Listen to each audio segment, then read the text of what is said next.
اس لیے کہ زمانہ رسالت کے اندر بھی نبی کی شان میں گستاخیاں کی گئی، مگر پھر میں یہ بات کہتا ہوں کہ اس کا قطعی مطلب یہ نہیں کہ روڈوں پر نکل کر کے پتھر بازیاں کرو۔ الحمدللہ مسلمان تو کم سے کم ان حرکتوں سے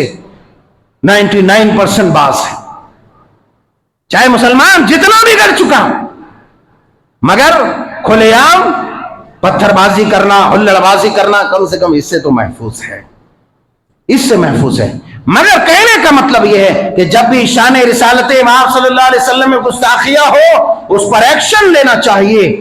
اور ان درندوں کو سبق سکھلانا چاہیے کہ آئندہ کوئی نبی کی شان میں ایسی گستاخی نہ کر سکے۔ اس لیے کہ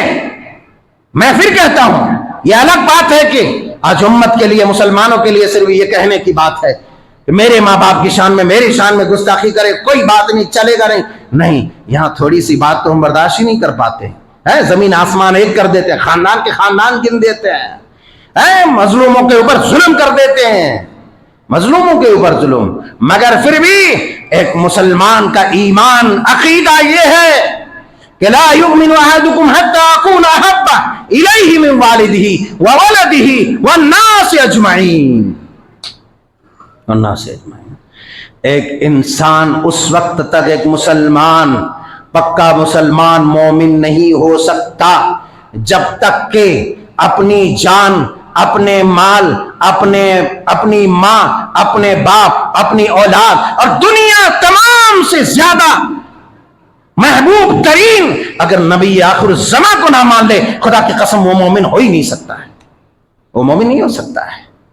اسی لیے ہم یہ کہتے ہیں ایک مسلمان کا عقیدہ یہ ہے کہ اگر اس کی ذات کو کوئی ٹھیس پہنچائے وہ برداشت کر سکتا ہے، اس کی ماں کو گالی دے، باپ کو گالی دے، بھائی بہن کو گالی دے، برداشت کر سکتا ہے، مگر رسالت امام صلی اللہ علیہ وسلم کی شان میں کوئی گستاخی کرتا ہے، کوئی ایسی ذلت آمیز بات بولتا ہے تو ایک مسلمان کا ضمیر، اس کا ایمان اس کی اجازت نہیں دے سکتا۔ اگر دیتا ہے تو وہ دیوس ہے، وہ مردود ہے، وہ مسلمان نہیں ہے، اس کے اندر وہ ایمان نہیں جو ایمان ہونا چاہیے، وہ مردود ہے، نبی کی محبت سے اس کا سینہ خالی ہے۔ اس لیے کہ اس کا اندازہ ایک آدمی تب لگائے کہ جب اس کے بھائی کو، اس کی بہن کو، اس کے گھر والے کو کوئی گالی دے تو کس قدر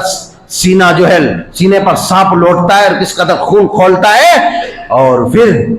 نبی کی شان میں کوئی گستاخی کرتا ہے تو کس قدر اس کا خون کھولتا ہے۔ یہاں کمپیئر کر کے اپنے ایمان کا جائزہ لے لے،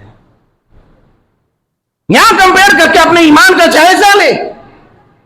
اس لیے کہ ایک مسلمان مومن ہو ہی نہیں سکتا جب تک کہ اپنی تمام چیزوں سے زیادہ محبوب ترین نبی آخر الزمان جناب محمد رسول اللہ صلی اللہ علیہ وسلم کو نہ مانے۔